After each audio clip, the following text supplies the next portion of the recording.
singa brand yo esobola okweyogerera kiyinza kuwulikika kitya? Kisobola okuba nga kiwulikika ng'ekintu ekiri serious, kisobola okuwulika ekintu ng'ekiri formal, oba kale ekintu ekiri friendly, oba kale ekintu ekinyuma. Kale olwaleero tugenda kuba nga going deep into brand voice and tone. Tugenda kwetegereza tulabe brand yo esobola kuba yeeyogerera etya, oba osobola gikola otya okuba nga yeeyogerera, era nga brand eyo yennyini gye wasalawo econnectinga bulungi na biki by'okola. Simply because nti waliyo abantu bangi balina zi brands naye nga byezoogera ate si bye bakola. Yes, kale. Hello friends of numerology, this is Shafiq.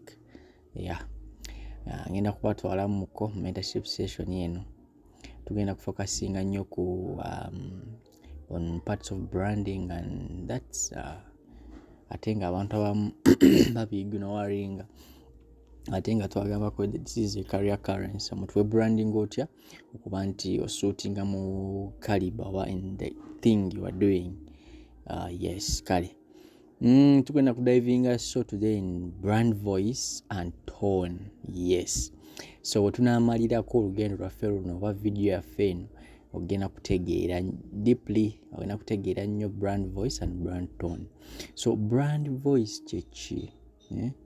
Ogenda kutegeera brand voice kyeki, ogenda kutegeera tone ogikozesa otya mu ngeri ey'enjawulo. Era ogenda kutegeera olabe lwaki tone ematalinga, era ogenda kutegeera creating otya consistency. How could you be consistent to that voice, that specific voice, and adapt your tone? Okay. Kale, brand voice kyeki? Brand voice, it's like it's a brand voice, or a brand voice is a brand's consistent personality in communication. Kwegamba yengeri gy'ocommunicatingamu ne bakasitoma abo, naye ng'ekintu ekyo okikola buli lunaku. Yes. Bwe kuba gamba nti ogenda kupostinga business nti nze I'm so based on status posting, do it consistently. Bwe kuba gamba nti for me I post on TikTok, do it consistently. That is brand voice. You are doing it consistently, because twina forms of communication with the clients are very many. Eyo communication yo gye wasalawo okukola, oba zi communications ez'enjawulo ze wasalawo okukola, zikole consistently. So it's not about what you say, but how you say it across all platforms. Yes, your voice should reflect your brand's value. It has to reflect the missions and also the personality. Yes. Biki by'okola, bigendererwa ki by'okola, era values ki, okitegeera, the way you communicate to them. That's your brand voice. For example, look at Coca-Cola. It's friendly, joyful, and uplifting. Yes. Look at something like MTN. Everywhere you go, you're going to find MTN. That's what they are meaning. Yes. So, voice stay consistent over time. In other words, in most cases, when we are building our brand, we have what we call the slogan. Kati slogan yeyo ebiseera ebisinga, sometimes it acts as our brand voice. Yes. It is what it reflects the value, it reflects the vision, it reflects the mission. It should have that perspective of reflection to what you are doing. Kino kuba in a line. Twayogedde kwali in the introduction that some people bakozesa like they have the brand voice oba kale their brand voice does not reflect what they are doing. Bakola ebintu mu ngeri ndala ate eno bebrandinga mu ngeri ndala. At the end of the day they become confused and they confuse their consumers or their clients or their customers. Yes. So awo ndowooza tuba tutegeerekeswa tusobola tutegeera what we call a brand voice. Then katugendeko ku brand tone, tutegeereko ne ku brand tone. So brand tone is like is the emotional inflection you use in different situation. Yes, it changes depending on the context. It can also change depending on the audience. It can also change depending on the platform you are. But still matches your overall voice. It should reflect or it should connect ne ku brand voice. Eno tone gyokozesa is something like it's emotional inflection you use. The way you do your things, the way you articulate them, the way you engeri gyogeramu ne ba client, engeri gyogeramu nabo, the way you reflect what you are doing. In the smooth way, in the calm way, in the professional way, in the explanatory way, you get? Yes. The brand tone. For example, all company jabaita Nick. Company eyo, it's like eyina gundi egamba launching a new product. Excited and energetic. You get it?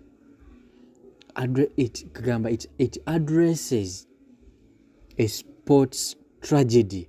You get? Nick, in most cases, it's a big company worldwide. Ekola ebintu ebyenjawulo. Nikati awo mbadde nkulaga nti ina kyegamba launching a new product. We're launching a new product. It's excited and energetic.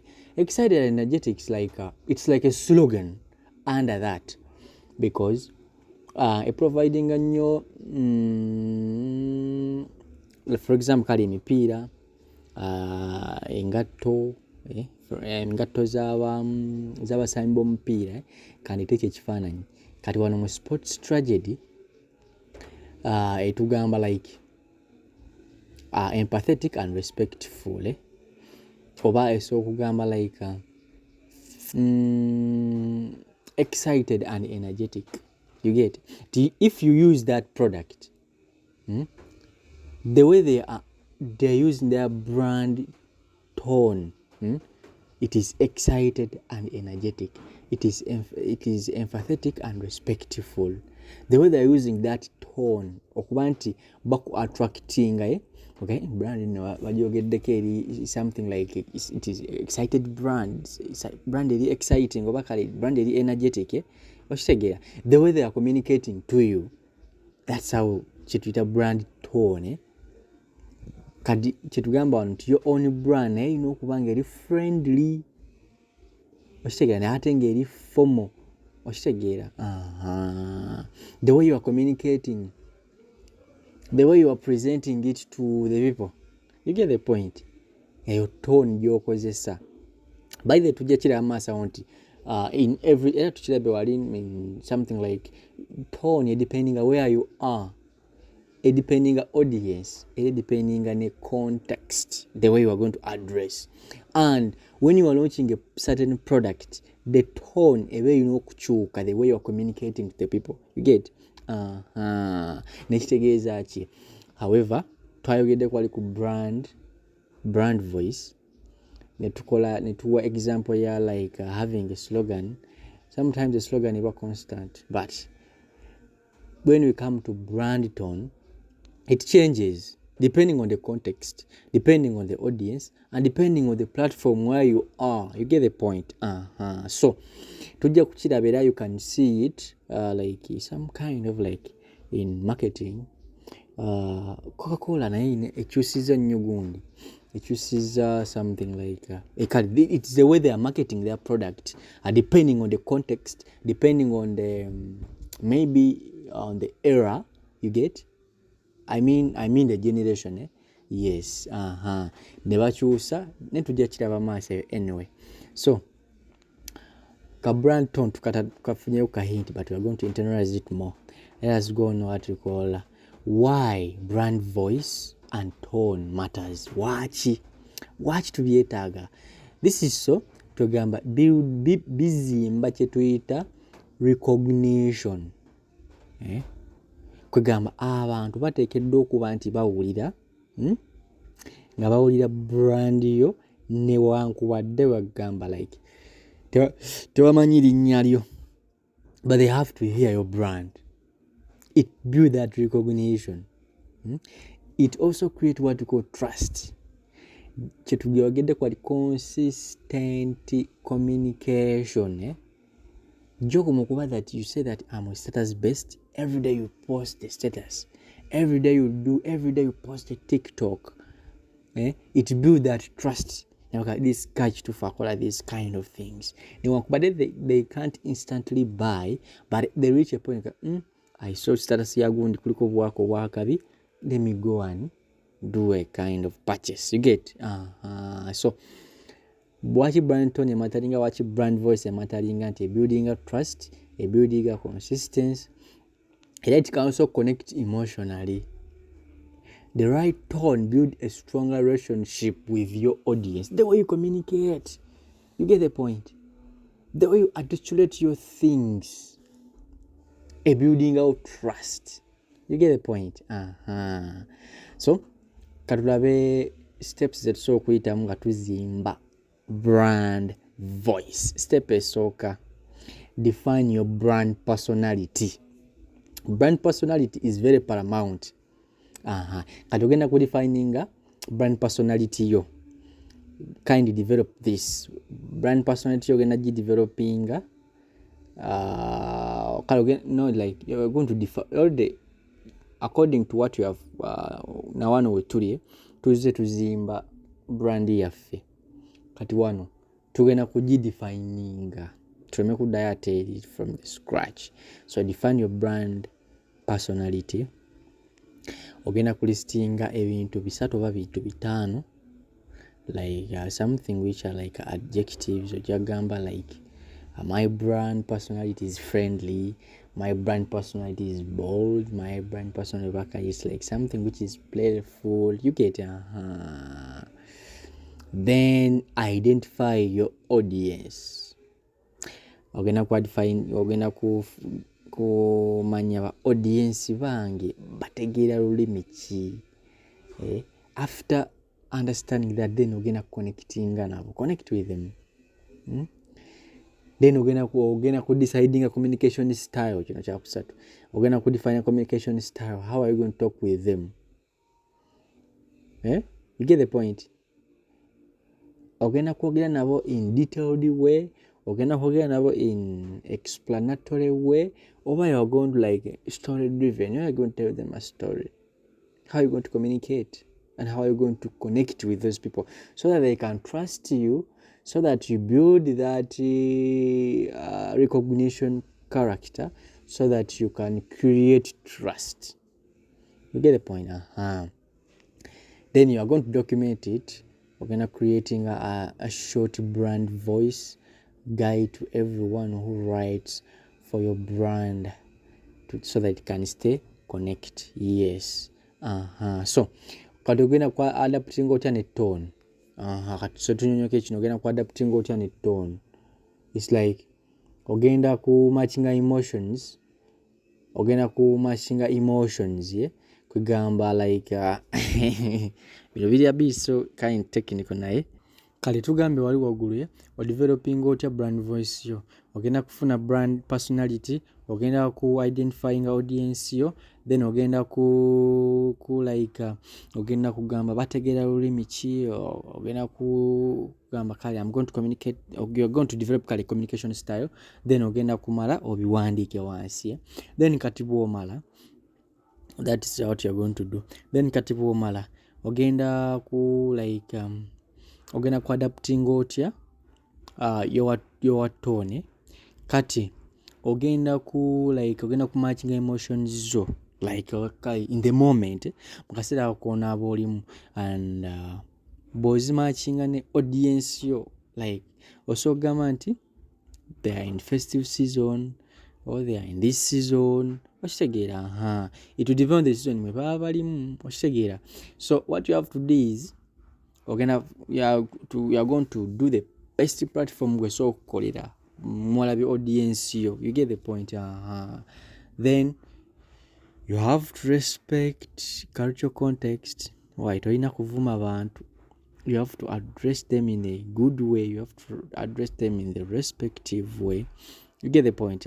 So kiri kye twagambye, so they can build trust, you can build that connection or emotional connection okitegeera. Then bw'omala that's how you could wesobola okuba nti okola ki kale o adopting a tone ng'omaze okulaba bali mu season ki, ng'omaze okufuna ne platform, then ne context ky'ogenda okukozesa okitegeera. So in real world, for example like MTN in a brand voice. However, what other companies they don't know the things, they don't know them. Ajirabulizaawo n'atatengawo kyatandise biki naye anyway what wanenya, because you can use if they have the slogan, you can use their slogan as their brand voice. However, but MTN, for it's a big company and it's really a legit company, and for them buying a brand voice which is like friendly and reliable. Yes. So the tone they're using in their ads is like something like warm and inclusive. You get the point? So also they have tone in service updates. The tone they're using in service updates, which is like something clear and straightforward. Yeah. The way they're doing their things and other companies. So ogenda kunkolerayo kano activity. Think of 3 words so ogenda describing a brand voice here. Then ogenda kuwandika short sentences in that brand voice you have chosen. You get? Like osobola kubanga ogikola no welcoming new customers, something like that. Over then ogenda writing sentences for 3 different tones. Mu tone esooka in excited tone, tone eyokubiri in something formal, tone eyokusatu something which is like empathetic, something which is emotional maybe. You get the point? Yeah. So you have to know is that your brand voice is your personality and your brand tone is how you express that personality in different moments. So you have to keep your voice consistent, adjust your tone to fit the situation, and you build a brand, a brand people, so that they can be able to recognize and trust.